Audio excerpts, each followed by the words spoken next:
Hey everyone, Chloe here, and welcome back as always to this feminine platform, and welcome back to this community and this channel.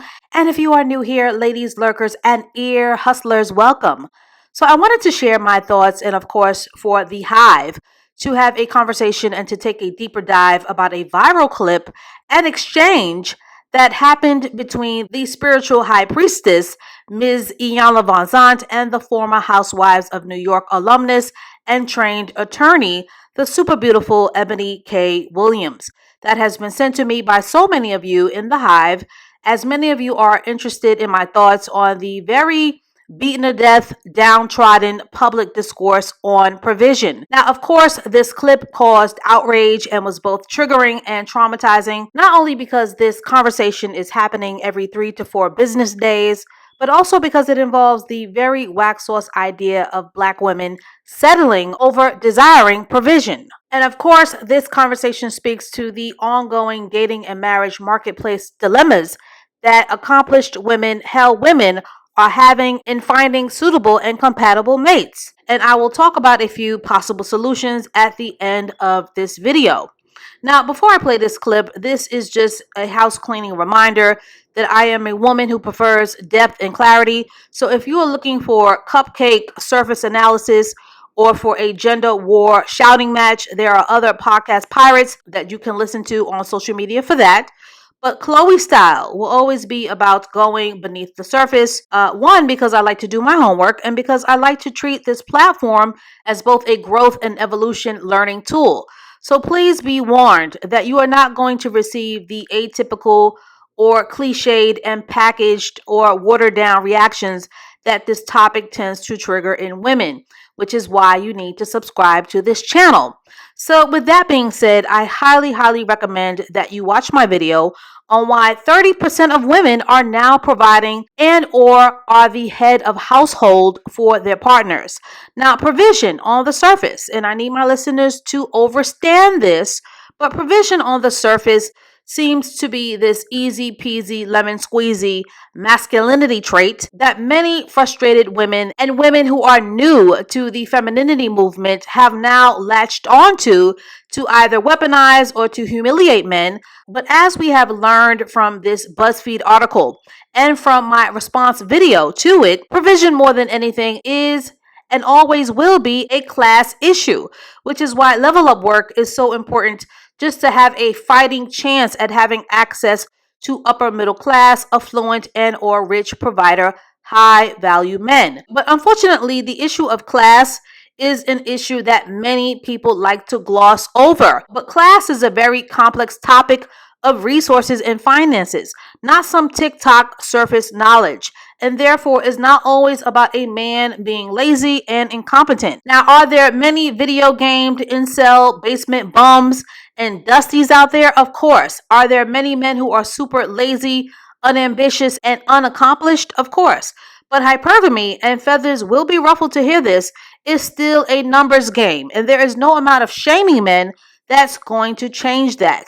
And many angry birds are not going to want to hear this either, but both irrational men and women like to ignore the facts of class when it comes to a man providing. But when it comes to Black folks, the structural issues of race, class, marginalization, disenfranchisement, and straight up and down racism will both limit the amount of healthy provider men that are available to fully provide for a family of 4, which in essence makes the hypergamous life a competition for men of any race for resources. But for those of you who haven't heard the exchange between Iyanla and Eboni K. Williams, take a listen. Know that you've said that you cannot teach a man or tell a man how to be a man. So I will not ask you to indict men in this question. But I do want you to speak, Iyanla, to how women need to, position ourselves so that we can be in our divinity, so we can have our crowns right, how we can create and not build, when some of us, quite frankly, feel that the men that are available to us, and I'm talking about across the color spectrum, across the age spectrum, trust me, I've done them all, they are not positioned to protect nor provide because of some of the statistics we just talked about. They're not earning the incomes. They're not having the resources, and some of them are not even showing up in the leadership. Would you date a bus driver? You. Would you date a If he bus owns the driver? bus, if he owns No. it, if he owns the bus, See, that's a Iyanla. problem. That's a problem. That's a problem Okay. because the standards and requisites, and I'm not talking about him laying on his sofa playing video games all day. I'm not talking about Mm-hmm. that. But the standards and the criteria that we use to measure men is off for who Mm, we are as women and who they are in this society. I would date a bus driver mm, if he loved driving the bus, if he was a man of mm-hmm. integrity, if he was good to his mama, if he treated me well, I would date a bus. Now, of course, this butting of heads and this stalemate exchange between Iyanla and Ebony was very cringe on both sides to watch. And I just need to say this because I have all of the respect in the world for Ms. Iyanla. Iyanla is a light worker and a healer, so her strength is in dealing with matters of the spirit, and her work is very valid and it is very important. Plus, I personally do not like dragging anyone that has put their life on the line to help women, as there are so many women in the world who are mentally, spiritually, and emotionally broken and who are institutionalized and downtrodden. However, and this is a big however, when it comes to hypergamy, Inyala does not have the answer sway, and she seems to be stuck in a disconnected boomer time warp of not understanding that she can no longer come at black women with cape rhetoric or this packaged idea of them being 50-50 agreeable mules and expect them to fall in line with this old school throwback narrative of settling. Marrying down and starting a family with a poor man is never favorable for women.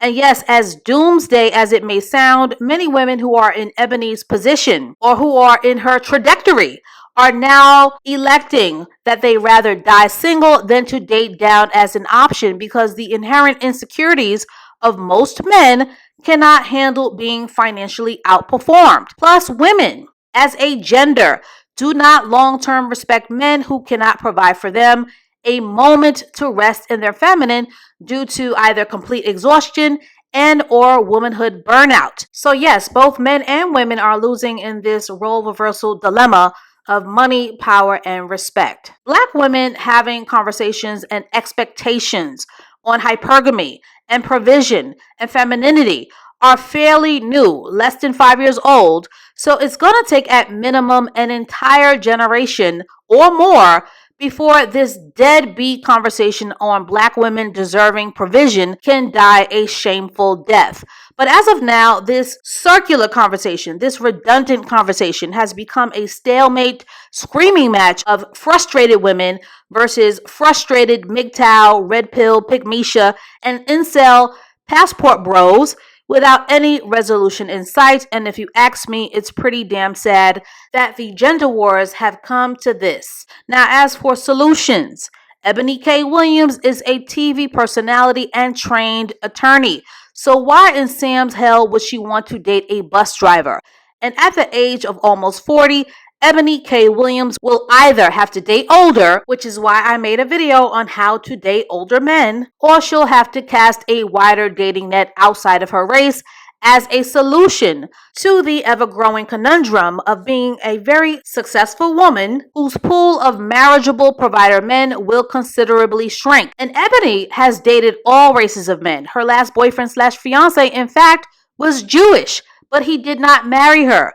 So, like so many other women who are in her position, she'll just have to continue to put herself out there and pray for the best for a compatibility match, or live her life fully and unapologetically without a husband. I also recommend for black women, and feathers will be ruffled to hear this, but you can go argue with your wig cap. But I also highly advise black women to stop having these anti seductive conversations publicly, especially if you want to land a whale, because they are very damaging to your image when you are single and are publicly blabbing on and on and on about what you deserve. Ladies, when you are seeking out the hypergamous life, hypergamy has always been a chess game that will always be about moving in silence.